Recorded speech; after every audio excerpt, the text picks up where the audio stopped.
चाहेर पनि मैले भन्न सकिन तिमीलाई मेरो मुटु चोरिसक्यौ तिमीले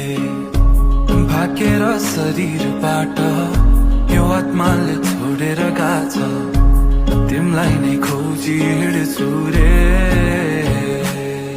मेरो दिन बर्बाद भो यादमा तिम्रो फेरि बिहानीको सुरुवात हो यादमा तिम्रो फेरि मेरो दिन